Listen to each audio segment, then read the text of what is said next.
오늘 하나님의 말씀은 신명기 5장입니다.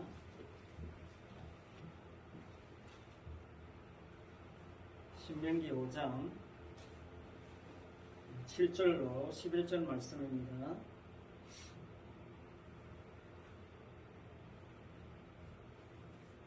신명기 5장 7절로 11절 말씀 한 절씩 교독하겠습니다.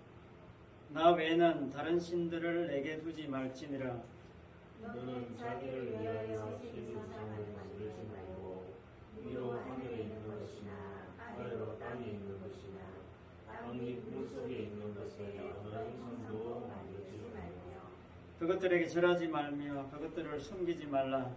나 내 하나님 여호와는 질투하는 하나님인즉 나를 미워하는 자의 죄를 갚되 아버지로부터 아들에게로 3, 4대까지 이르게 하거니와 나를 사랑하고 내 계명을 지키는 자에게는 천대까지 은혜를 베푸느니라. 같이 읽습니다.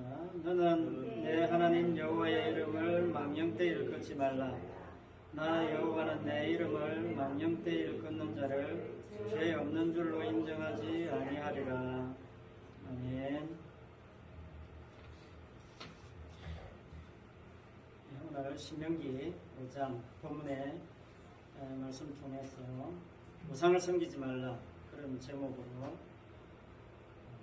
말씀을 생각해 보려고 합니다. 이제 오늘부터 신명기의 말씀 통해서 십계명에 대해서 생각해 보는 시간이 되겠습니다. 하나님께서 천지 만물을 창조하실 때 창조의 원칙 중에 아주 중요한 원칙 하나가 뭐냐면 환경 조성 우선의 원칙입니다. 그냥 제가 붙여본 겁니다. 환경 조성 우선의 원칙. 이게 너무나 당연하고 기본적인 원칙입니다. 물고기부터 만든 게 아니라 물고기가 살 수 있는 환경을 먼저 만들었죠. 짐승들을 먼저 만든 게 아니고 짐승들을 살게 할 수 있는 그 환경을 먼저 만들었습니다. 물고기 먼저 만들어 놓고 바다를 만든 게 아니고 물고기가 살 수 있는 환경을 먼저 만들어 놓고 물고기 만들었죠. 그래서 그 모든 환경들 인간을 먼저 만들어 놓지 않고 인간이 살 수 있는 모든 환경을 먼저 조성해 놓고 하나님이 인간을 만드셨다 하는 거죠. 자, 오늘 교회가 갖추어야 할 환경. 자, 이 땅에 교회가 갖추어야 되는 환경 중에 가장 중요한 환경이 뭐겠습니까? 건물을 갖춰야 됩니까? 멋진 인테리어를 해야 됩니까? 제가 생각할 때는 교회가 갖추어야 될 궁극적인 환경, 가장 중요한 환경은 복음입니다. 이 복음이라는 환경 조성되지 않으면 종교되고 우상되는 겁니다. 이게 대원칙입니다. 창조의 대원칙이 있는 것처럼 하나님이 교회 세움의 대원칙도 있는 겁니다. 너무나 당연한 원칙이라고 생각하기 때문에 사람들이 소홀하게 생각할 수 있습니다. 별로 염두에 두지 않을 가능성이 많아요. 그래서 중요하지 않는 환경에 신경을 많이 쓰고 중요하지 않고 없어도 되는 환경에 온 몸과 마음을 다 쏟아 붓죠. 그게 참 어리석은 것이고 그게 사실은 우상의 모습으로 나타나는 겁니다. 오늘 말씀은 10계명에서 맨 먼저 나오는 말씀입니다. 1, 2, 3 계명입니다. 그렇지만 하나의 계명이에요. 우상 섬기지 말라. 여호와 하나님 외에 다른 신들 없다. 그거 너희들에게 두면 안 된다. 그런 말이죠. 하나님께서 다른 신들을 우상이라고 하는데 그 우상을 언급하면서 뭘 이야기합니까? 형상 이야기합니다. 그 형상 뭡니까? 하나님이 창조했던 하늘, 바다, 땅에 있는 그 생물들, 그 생물들의 형상을 만들지 말라. 그런 이야기하고 있습니다. 왜 그렇게 이야기합니까? 그것은요, 사실은 이미 모든 인간들은 형상 만들어서 우상 섬기고 있다. 이걸 전제하는 겁니다. 네. 창세기 3장 이후로 타락한 인간은 하나님이 만들어 놓으신 환경이 중요한 게 아니라 그 환경 속에 존재하고 있는 나, 이게 중요한 겁니다. 그래서 우상을 만들어요. 형상을 만들어요. 그러니까 대자연 속에 있는 모든 피조 세계가 사실은 인간들이 만드는 모든 우상들로 그냥 가득 차 있는 겁니다. 인간은 근본적으로 이 대자연 앞에 약한 존재예요. 하나님은 보이지 않으니까 이 대자연이 너무나 거대하고 무서운 겁니다. 그래서 대자연을 섬겨요, 인간은. 여러분, 출애굽기에 보면 그 출애굽 당시 때 이스라엘 백성들을 10가지 재앙으로 끌어내잖아요. 하나님이 애굽에 내린 10가지 재앙, 그거 전부 다 무엇과 연관이 있어요? 애굽의 신들과 연관이 있습니다. 피로 변하는 것, 나일강이 피로 변했다. 뭡니까? 나일강에 신이 있어요. 나일강의 신, 하피라는 신이 있습니다. 풍요의 신이에요. 이 풍요의 신으로 출발해가지고 나일강에 있는 대표적인 신들을 전부 다 박살내는 겁니다. 개구리 신이 있어요. 헤케트라고 개구리 신이 있어요. 다 신의 신입니다. 개구리가. 파리 신이 있고, 뭐 질병의 신이 있고, 질병 치료하는 신이 있고, 악성 종기 나는 신이 있고, 그 신의 악성 종기를 뭐 치료하는 신이 있고, 악성 종기가 이게 대기로 뭔가 균균히 날아다니면서 생기잖아요. 그래서 대기의 신이 따로 있어요. 우박의 신이 있고, 번개의 신이 있고, 천둥의 신이 있고, 모든 신들이 다 존재해요. 메뚜기 신이 있습니다.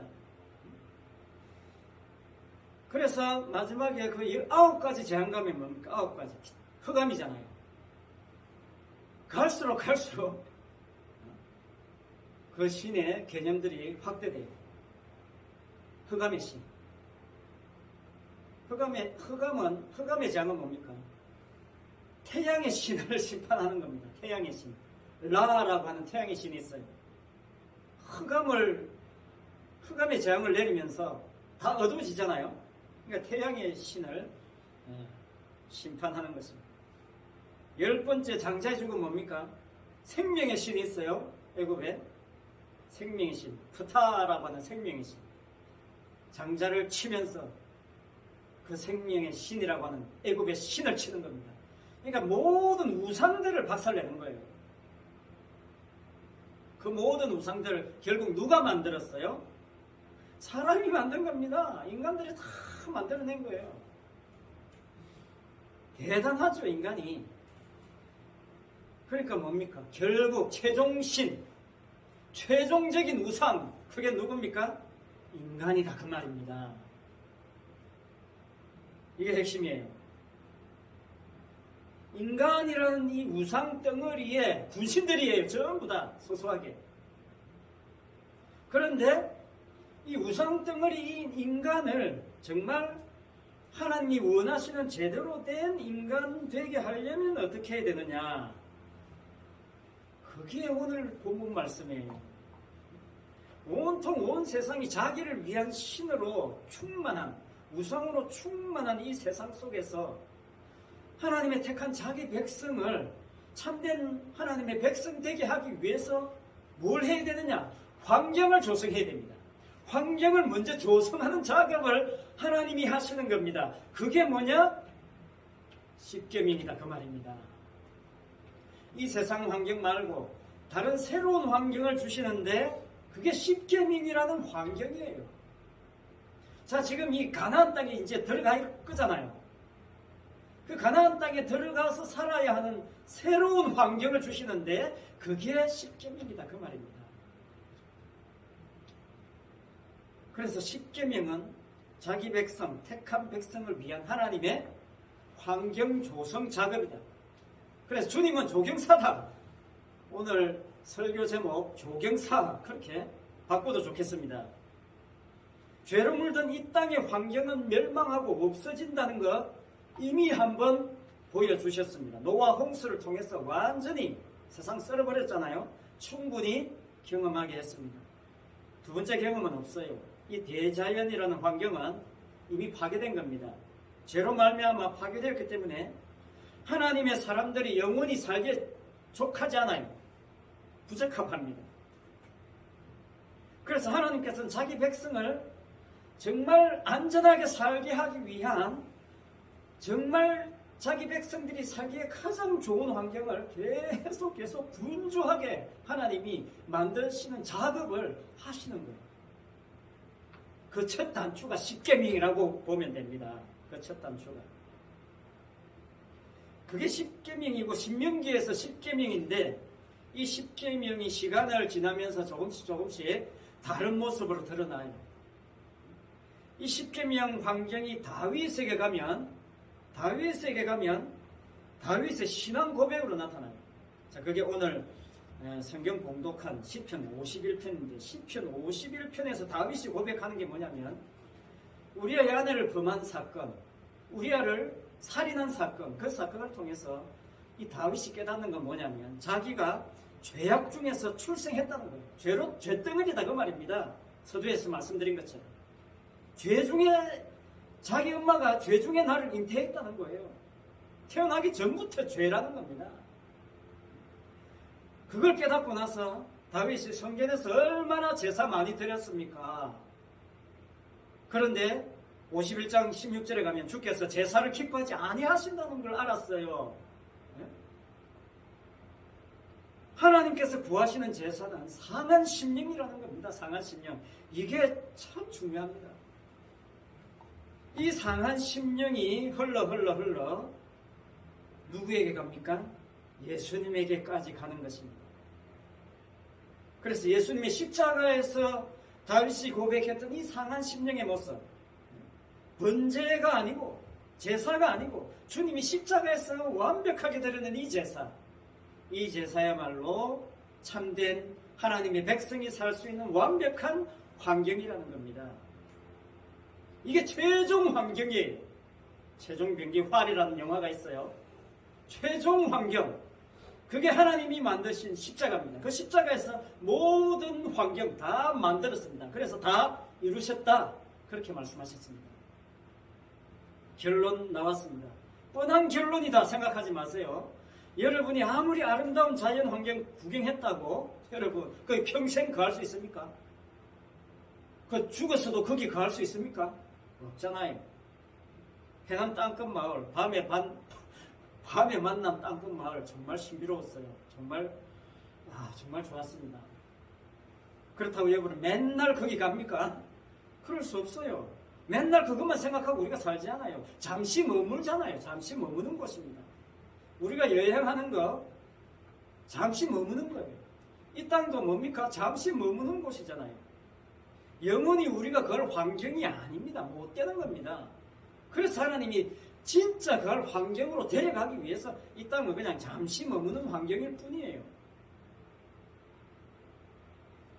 그래서 주님은 날마다 새로운 환경을 만드십니다. 그걸 고린도후서 5장 17절에서는 이렇게 이야기했어요. 그런즉 누구든지 그리스도 안에 있으면 새로운 피조물이라 이전 것은 지나갔으니 보라 새 것이 되었도다. 그렇게 말씀했습니다. 새로운 피조물인 겁니다. 새로운 피조물을 왜 새로운 피조물이라 하느냐? 새로운 환경 안에 있기 때문에 그래요. 그 새로운 환경이 무슨 환경입니까? 그리스도 안이라는 환경입니다. 그 그리스도 안이라는 환경은 십자가의 피가 펑펑펑펑펑 쏟아 나오는 그런 환경이다 그 말입니다. 이 환경은 영원히 변치 않아요. 날마다 새로운 환경이에요. 그게 신명기에서는 십계명 아닙니다.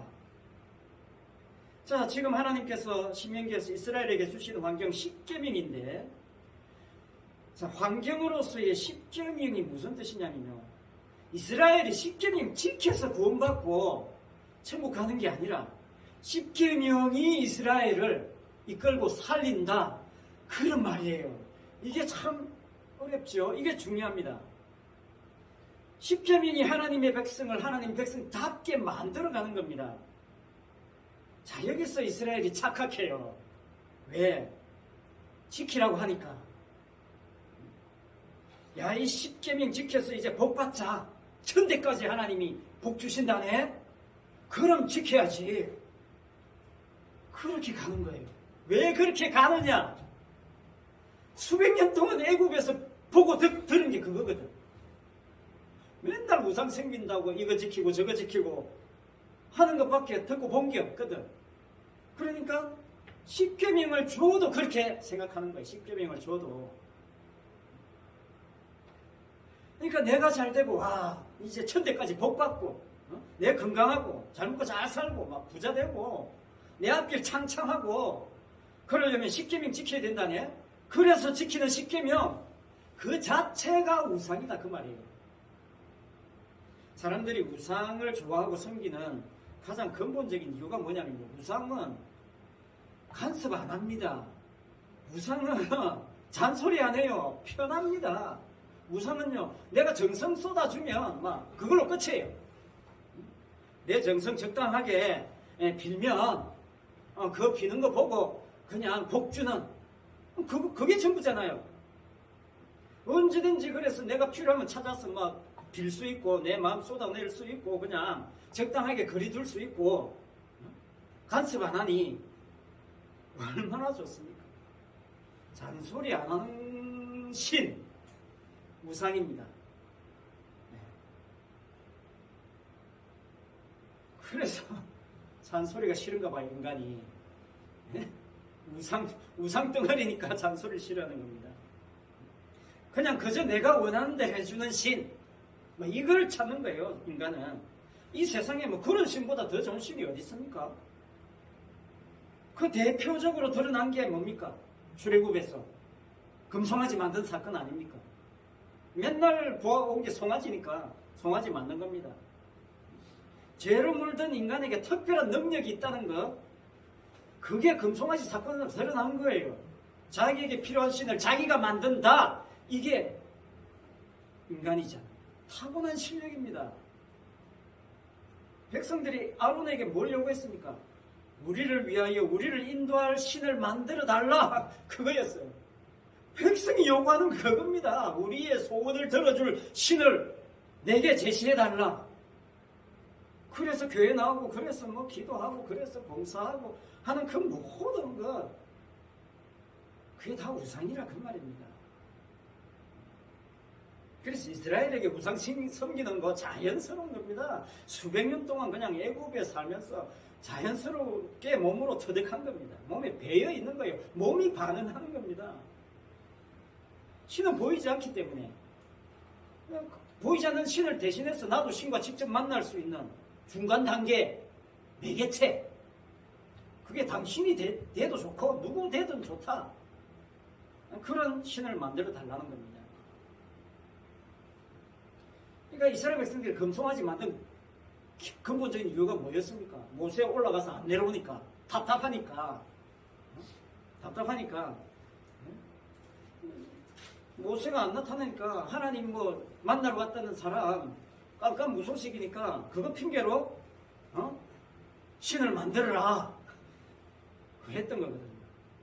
자, 여기에서 필연적으로 발생하는 게 뭐냐면요, 그 신 만들어 가지고 뭐합니까? 그 신 만들고 북치고 장구치고 막 노래 부르고 춤추고 난리 법석인 겁니다. 뭐 어떤 사람은 자기를 자해하는 사람도 있고 막 천차만별이에요. 이게 인간들이 만들어내는 종교적인 체험이에요. 자기의 고행, 자기 고난 이런 거 막 우상에게 바쳐서 나도 신령하다는 것을, 신령한 신과 접촉할 수 있다는 것, 그거 드러내 보여주는 신령한 영적인 체험을 목말라 하는 것, 이게 우상을 만드는 인간의 본성이에요. 그래서 나도 신과 접촉했다? 요거 자랑하려고 하는 겁니다. 이게 금송아지 사건에서 다 드러났어요. 그게 계속 이어져 옵니다. 교회 안에서도 넘쳐나요. 오늘날 그 대표적인 예, 우리가 잘 아는 방언, 교회 안에서 볼 수 있는 가장 보편적인 인간의 이 우상과 관련된 종교적인 체험, 방언입니다. 방언을 신과 접촉한 요소라고 보는 겁니다. 여러분, 이게 방언이 어디서 강조하기 시작했냐면 오순절 계통에 우리가 말 안 해도 아는 그 교회입니다. 거기서 성령 받은 증거가 방언이다 이렇게 가르쳤어요. 성령 받은 거 어떻게 아느냐? 방언으로 알 수 있다 그렇게 가르쳤습니다. 그러니까 방언 못하면 어째요? 저 사람 성령 못 받은 거고 성령 못 받았으니 구원 못 받은 겁니다. 세상에서 적어도 이 땅에서 가장 사람들이 많이 모인다는 교회, 이 지구상에서 가장 큰 교회, 그 교회에서 방언 안 받은 사람은 성령 안 받은 거고 구원 못 받은 거다 이렇게 가르치니까 사람들이 다 겁을 집어먹는 겁니다. 그래서 너나 할 것 없이 그때부터 아직도 방언으로 기도한답시고 요란하게 설치되는 사람들이 아직도 얼마나 많은지 모릅니다. 고린도전서에 보면 바울이 방언에 대해서 아주 길게 이야기하고 있어요. 상세하게 이야기합니다. 그 핵심은 뭐냐면 바울은 방언을 긍정적으로 보지 않아요. 부정적입니다. 바울이 방언에 대해서 접근하는 기본적인 접근이 부정적이에요. 방언은 뭡니까? 외국말이거든. 한마디로 외국말입니다. 오순절날 성령께서 방언을 터지게 해가지고 뭡니까? 사람들이, 제자들이 전부 다 외국말로 하는 거예요. 이 사람은 일본말, 저 사람은 중국말, 저 사람은 각자 이상한 말로 막 하는 거예요. 왜? 거기에 모인 사람들이, 외국에 모인 사람들이 많거든요. 그러니까 그 사람들이 자기 말로 복음을 들어야 되니까 성령께서 복음을 전달해가지고 각 처에 돌아가서 복음을 전하게 하기 위해서 방언을 주신 겁니다. 성령께서 그렇게 역사한 겁니다. 그게 방언이었어요. 그런데 그걸 가지고 그 외국말인데 그걸 계속 반복 재생하려고 하는 겁니다. 인간들이. 방언 받아야 성령 받은 증거라고 자꾸 이야기하니까. 그런데 오늘날 방언하는 사람들 보세요. 무슨 말인지 모르겠어요. 도무지 무슨 저기 아프리카의 무슨 부족의 말인지 몰라도 무슨 말인지 모르는 알아듣지 못하는 말을 막 해대는 겁니다. 바울이 너무 답답한 거예요. 한마디로 좀 그만해라. 그 말이 바울의 심정은. 제발 알아듣지도 못하는 말 좀 그만해라. 그런 뜻입니다. 얼마나 답답했습니까? 얼마나 답답했으면 그렇게 이야기했어요. 통역 못하면 그만해라. 딱 잘라 이야기했어요. 바울이. 신약시대 때 방언을 통역했다는 내용이 없습니다. 신약 어디에도 없어요. 아니 오늘날 교회에도 누가 방언하고 있는데 옆에서 통역하고 있는 사람 본 적이 없어요. 바울은 분명히 이야기했어요. 통역 못하면, 통역할 사람 없으면 집어치워라.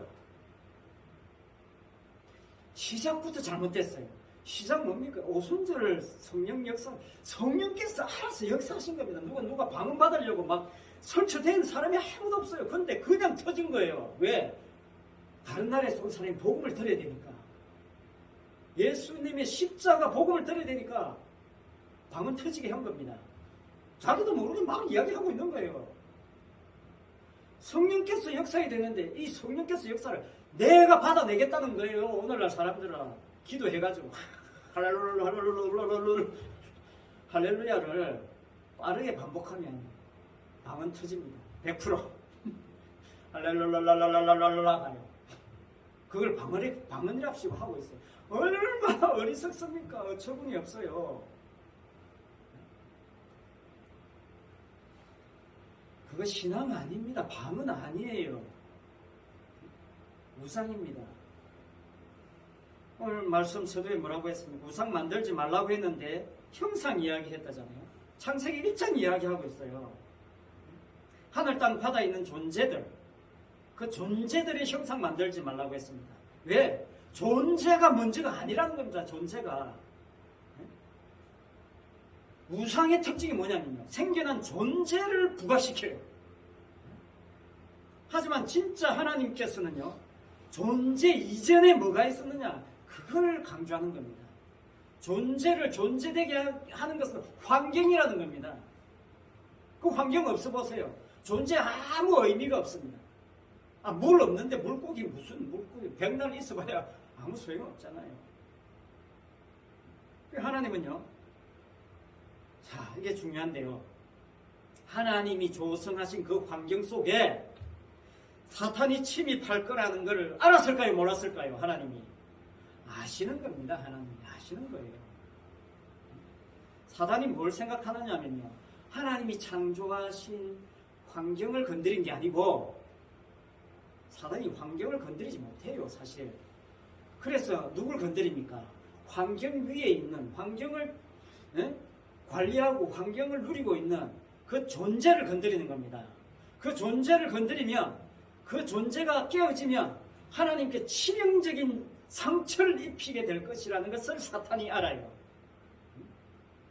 그래서 하나님이 만드신 환경을 박살내지 않고 존재를 건드립니다. 그래서 아담에게 접근하잖아요. 그러니까 사단은 그 아담에게 접근하는 그 접근을 통해서 나름 아담을 속여가지고 미혹해가지고 성공하는 듯 보였잖아요. 왜? 아담 쫓겨나고 막 엉망됐잖아요. 그런데 하나님은 그 사탄의 계략을 역이용해서 사단을 잡기 위해서 사실은 덫을 놓은 거예요. 덫을 놓은 거예요. 아담이라는 덫을 놓은 겁니다. 사단을 잡기 위한 조치를 미리 조성하고 존재를 배치시킨 겁니다. 이게 근본적인 하나님의 목적이에요. 그래서 에덴 동산에 뱀이 침투했을 때, 사단이 침투했을 때 그냥 내버려 둡니다. 그냥 내버려 두는 거예요. 사단이 걸려든 겁니다, 사실은. 이걸 사탄이 사실은 모르는 거죠. 그래서 결국 뭡니까? 창세기 3장 15절에서 뱀의 후손과 여자의 후손의 전쟁을 통해서 결국 여자의 후손이 뱀을 박살낼 것이라는 이 근본적인 근원적인 약속을, 이게 근원적인 환경이에요. 언약 환경입니다. 이 약속을 하나님이 하시는 것입니다. 그래서 이 약속의 최종 병기, 아들을 보내셔서 십자가에 죽고 죄를 박살내고 멸해서 사단과의 전쟁을 승리로 마무리하시는 작업, 그게 성경 이야기예요. 그래서 사도 바울은 십자가 외에 관심을 가지지 않는 겁니다. 그 십자가 외에는 다른 복음이라고 이야기하는 겁니다. 다른 진리, 우상, 전부 다 인간이 상상하는 우상적인 체험, 그게 갇혀 있어요. 그게 다 갇혀 있어요. 자기 행함에 다 갇혀 있어요. 모든 인간들이 뭐 짜릿했다, 아니면 놀라웠다, 환상봤다, 뭐 음성을 들었다, 이런 거 다 가짜입니다. 다 가짜예요. 거기에 관심 두지 마시고, 그런 거 이야기 들으면 그냥 콧방귀 끼세요. 기죽지 마시고 속을 필요 없어요. 아무것도 아닙니다. 우상이에요. 그냥 우상이에요. 기도했는데 병 나았다, 이런 소리 들을 필요 없어요. 기도하니까 뭐 집안에 복 받아서 모든 일이 잘 풀리고 부자가 됐다. 헌금 많이 하니까 11조 많이 하니까 복 주셔가지고 이렇게 하나님 거짓한 사람 됐다. 이런 간증 수도 없이 많이 들었습니다. 우리가 자라면서 우상 충만이에요. 우상 충만. 십자가가 없어요. 바울은 십자가 외에는 다른 복음이다, 저주를 받아라, 그렇게 딱 잘라 이야기합니다. 체험 타령하는 사람에게 한번 물어보겠습니다. 당신 체험 좋아하는데 욥 체험 한번 당해볼래요? 그러면 어떻습니까? 욥 체험 한번 당해보려면 그 욥이 당한 체험 그 알고 있다면 내가 한번 해보겠습니다. 나서겠습니까? 그런데 나서는 사람이 있다면 어떤 심보냐면요. 욥이 나중에 갑절의 축복을 받았다는 거거든요. 결국 갑절의 축복 받았으니 내 체험 한번 해볼게 이렇게 나온다는 그 자체가 뭡니까? 또 우상에 빠지는 겁니다. 자기가 받을 복에 관심이 있어서 하나님과 한번 상대해 볼게 그겁니다. 인간은 거기에 빠질 수밖에 없어요. 그런데 욥기 내용 뭡니까? 하나님과 사단과의 내기 아닙니까? 하나님과 사단과의 내기, 하나님과 사단과 싸움입니다. 욥기는 하나님과 사단과의 내기 장기판이에요. 그 욥은 얼떨결에 그냥 거기 걸려든 겁니다. 욥이 받는 고난의 원인이 욥에게 있지 않아요. 이게 핵심입니다. 그걸 욥도 몰랐고 욥의 친구들은 더더욱 몰랐습니다. 왜? 욥의 친구들 사고방식이 딱 뭡니까? 딱 우상 사고방식이거든. 네가 그렇게 고난받는 것은 네가 잘못해서 그렇다. 네가 죄를 지어서 그렇다. 네가 하나님께 뭐 잘못한 게 있냐 없냐 그거 따져봐라. 계속 옆구리 쑤시는 겁니다. 인과론적인 것, 원인과 결과적인 사고방식 이게 창세기 3장의 선악과적인 사고방식이에요. 선악적 사고방식이라고 하는 겁니다. 우상중 숭배적인 사고방식이에요. 그게 복음이 없어요. 구원도 네가 믿으면 구원받고 안 믿으면 구원 못 받는다. 네가 결정하기 나름이다. 네 선택에 달렸다. 이게 이 세상 원리잖아요. 그러니까 인간은 항상 자기가 신령하다고 생각하는 것들을 끌고 모아야 돼요. 그래야 안심합니다. 그래야 내세울 게 있잖아요.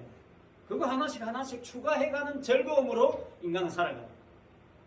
그래서 자신을 신적인 존재로 견고하게 만들어가요. 이것이 오늘 본문에서 말하는 실제적인 우상 개념입니다. 사단은 이 우상 개념을 심어놓은 거예요. 로마서 3장과 연관이 있기 때문에 그 말씀 살펴보면서 말씀을 정리하겠습니다. 오늘 본문 11절에 보면 너는 내 하나님 여호와의 이름을 망령되이 일컫지 말라. 나 여호와는 내 이름을 망령되이 일컫는 자를 죄 없는 줄로 인정하지 아니하니라. 이렇게 말씀하고 있는데요. 여호와의 이름을 망령되이 일컫지 말라고 하니까 유대인들은 어떻게 했습니까? 유대인들 참 대단합니다.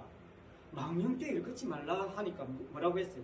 여호와 이름 안 불러야 된다. 조심해야 된다. 그렇게 생각한 거예요. 정말 주의해야 된다. 그러다 보니까 어디까지 갔냐? 그럼 여호와 이름 부르지 말고 다른 이름 대체하자. 이렇게 해서 주여 아도나이 이렇게 불렀어요. 여호와 이 이름 부르면 안 된다는 거예요. 감히 여호와 하나님의 이름이 여호와인데 하나님의 이름을 감히 건방지게 불러서는 안 된다는 거예요. 그게 망령되게 한다는 거예요. 그렇게 부르면 막말로 아버지 이름이 유정현인데 아들이 정현씨 이렇게 부르면 망령된다는 거예요. 그러니까 하나님의 말씀을 그렇게 생각한 겁니다. 그렇게 생각해가지고 다른 이름을 대체해서 이 대체한 이름이 여호와다 생각하고 이제 아도나이 하면서 이제 하나님께 하나님을 불렀다 그 말이에요. 그게 여호와 이름을 망령되게 하지 않는 겁니까? 그렇게 하면 모든 방식을 유대인들이 그렇게 신앙과 적용시키는 겁니다. 그러니까 그 자체가 뭡니까? 그 자체가 하나님을 망령되게 한다는 죄가 된다는 겁니다. 그래서 그게 왜 그렇게 나오느냐? 그걸 이제 바울이 로마서 3장 4절에서 이렇게 이야기해요. 사람은 다 거짓되되 오직 하나님은 참되시다 할지어다. 그리고 그 뒤에 10절에 가면 이렇게 이야기해요. 의인은 없나니 하나도 없으며 깨닫는 자도 없고 하나님을 찾는 자도 없고 다 치우쳐 함께 무익하게 되고 선을 행하는 자는 없나니 하나도 없도다. 바울이 진짜 깨달은 복음이 이거예요. 여기서 출발하지 않으면 제대로 된 십자가 복음을 못 만납니다. 자꾸 자기가 할 수 있다고 생각하니까 그렇게 해서 이 십계명의 말씀을 그렇게 해서 자기가 지켜서 자기가 복받고 구원받는 쪽으로 자꾸 만들어가는 겁니다. 그렇게 할 수 있는 능력이 본래부터 없는데 그게 지금 이 로마 3장에서 바울이 이야기하는 거예요. 아무도 없다는 거예요. 본래 선을 행할 수 있는 요소거리가 인간 속에서는 없는데 그거 알고 말씀 앞에 나아가야 되는데 그렇지 않고 하나님의 말씀을 내가 어느 정도는 그래도 지켜서 하나님께서 인정하는 사람이 돼서 나도 신령한 사람이다. 유대인들은 그거잖아요. 말씀을 내가 지켜서 내가 신령한 하나님의 사람 되는 거. 그거 외에는 없습니다. 그럼 오늘날 교회는 어떻습니까? 유대교와 다릅니까? 한번 생각해 보세요. 열심히 교회 나오는 거 지키고 열심히 자기 줄 지키고 열심히 봉사하고 충성하고 그런 거 끌고 모아가지고 나도 괜찮은 신앙인이다. 만약에 그런 요소를 갖다 붙인다면 그게 우상덩어리입니다. 복음에서는 그거 다 떨쳐내는 게 복음이에요. 왜? 내 속에서 나올 수 없다고 이렇게 이야기해도 이상하게 사람들이 이 말씀을 안 봐요. 사람 다 거짓되다고 해도 나가 이제 예수 믿었으니까 나는 의인 됐으니까 나는 거짓 없다. 이렇게 나오는 거예요. 로마서가 이야기하는 의는요, 칭입니다. 칭의. 의롭다고 인정해 준 거지. 의로운 자체가 아닙니다.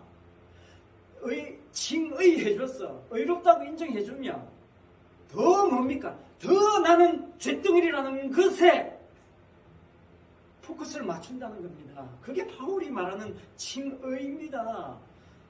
나는 이제 예수 피 믿어서 의롭게 됐고 십자가 믿어서 의롭게 됐으니까 나는 이제 죄가 없다. 그리고 이제 내가 하는 모든 것은 이제 의로운 행위다. 와, 이것만큼 사실 우상덩어리가 없어요. 도무지 정말 감당치 못할 우상덩어리입니다. 이게 우리 속에 배어있지 않습니까? 이거 사탄이 심어놓은 거예요. 그러니까 바울은 절대 양보 안 합니다. 십자가 복음 외에는 절대 양보 안 해요.